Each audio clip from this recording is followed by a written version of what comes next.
Hey guys, welcome to the Liberal Hive Mind, a channel solely focused on exposing the abundant hypocrisy of the left. Well, it certainly felt like Kamala Harris had a little bit of a honeymoon period here. Right after Joe Biden drops out of the race, we saw the entire elite mainstream media world totally rally behind Kamala Harris, millions of dollars pouring in and probably billions of dollars of free press, all pushing one unified message, and that message is that Kamala Harris is some sort of angel sent from above to save humanity from its very dark ways. And look, this totally contrived, phony Kamala Harris honeymoon period certainly had a momentary impact. You know, all of a sudden out of nowhere, Kamala Harris was performing a lot better than she had previously. Trump's hypothetical leads went from looking something like this, quite regularly hitting the double digits, to now this. But of course the questions that everybody's asking, is it real? Is this Kamala bump actually happening? And most importantly, is it sustainable? Well, let's do a little bit of digging here. Let's get to the bottom of it. We got some stuff to get into. So let's roll the tape. Alright folks, I'm sure you've heard all the talk that Kamala Harris is spiking in the polls. I keep seeing one article being linked all over the place that supposedly Kamala Harris is gaining support from Trump supporters. Democrats are obviously doing their best at cherry-picking data right now. They've set the narrative that Kamala Harris is an electoral threat, that she's on the rise, and now they're trying to cherry-pick data that essentially proves the claim. You know, they're working backwards from the claim. We could call it confirmation bias. The fact is, if we simply zoom out, well, not much has changed.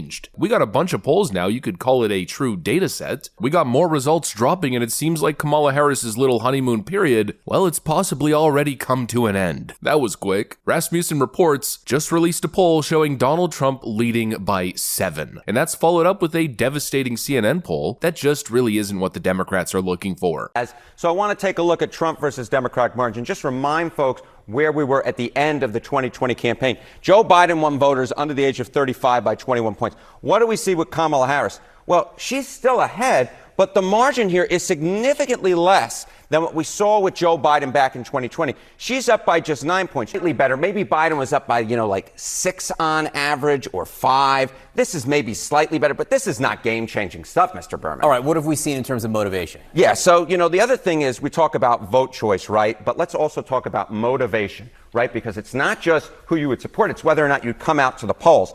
And this, I think, is rather interesting. Do Democrats say they're more motivated to turn out after Biden left the race? Well, we do see a significant portion of Democrats who say yes, 39%. The thing I was interested in was it disproportionately younger voters who said that they were more likely to turn out or more motivated to turn out. And what we see here is it's 42%. Not a big difference between 42 and 39%. So this idea, again, that the vice president has unique potential to dig in and get young voters to turn out, John, it's just not there in the numbers despite all the internet memes that are going around. Yep, so excuse me if I'm not feeding into all the fear-mongering. Donald Trump's now at risk. Kamala Harris is gaining on him in the polls. I know a lot of people are saying that, but the fact is, the numbers just don't seem to agree. She's obviously still trailing, and my view is that there's a likelihood here that this is the best that it's gonna get. I mean, this was the big play, this was the big announcement. All the noise, all the money spent, and these are the results. Kamala Harris still trails in every single swing state, according to Emerson's recent polling. I'll put the numbers up here on screen. Harris is down by 2 in Pennsylvania, down by 1 in Michigan, tied with Trump in Wisconsin, down by 2 in Georgia, and down by 5 in Arizona. Sure, this is a slightly better performance than Joe Biden, but what's the selling point? Kamala Harris is performing better than a frickin' lifeless corpse? I'm just not buying it. It all seems so totally contrived, and I'm also noticing a little bit of an odd trend. I'm getting the impression that we're being inundated with push polls. Every leftist and their mother is retweeting this right over here, showing a Trump +2 lead in the state of Georgia. This comes off the last poll that had Donald Trump up by 10. Supposedly, this is scary to the Trump campaign, but if you notice, this data comes from a sample of 800 registered voters. And that right there is the kicker. If we go back to the RCP average, you'll notice most of these polls, in fact almost all of them, are sampling registered voters. In other words, they're not isolating likely voters. The only recent poll, and the only one conducted after Kamala Harris assumed the presidential nomination, that's sampling likely voters and not registered voters, is the Rasmussen poll. And that poll also happens to be the heaviest outlier, showing the biggest Trump lead. So I guess the question from there is, which pollster is most accurate? All the leftoids will of course tell you that Rasmussen is a right-wing poll, it's a right-wing poll, it cannot be trusted. But Rasmussen obviously has a pretty good history. They do tend to sometimes overestimate Trump support, that I'll give you, but for the most part they haven't been that far off the mark, and they're essentially saying not much of a change. If you boil it down to the voters who are actually likely to cast their vote, Kamala Harris is performing abysmally. And again, these are numbers that are being released in the midst of her media honeymoon cycle. I mean, for Pete's sakes, it feels almost like the second coming of Jesus Christ. At least that's the way the media is trying to present it. It's completely blasphemous. Yet despite it all, I simply just don't think it's working. And I'm not the only one. It seems like top Democrat strategists are sharing my same opinion. Here's James Carville giving his 2 cents. Well,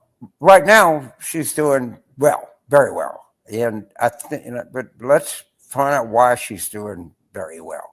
She's doing very well because 72% of the country wanted something different. And she is something different. So people are excited about it. I think there were 800,000 overnight donations. 60% were first-time donors. And that people were not expressing any policy agenda. They weren't expressing anything. They just wanted something other than Donald Trump and Joe Biden. I'm telling you, this is the best day that she's going to have for the rest of the campaign. They're coming. And they're coming they were hit. They were bad. They were confused, but they're getting unconfused now. And Democrats have got to get ready.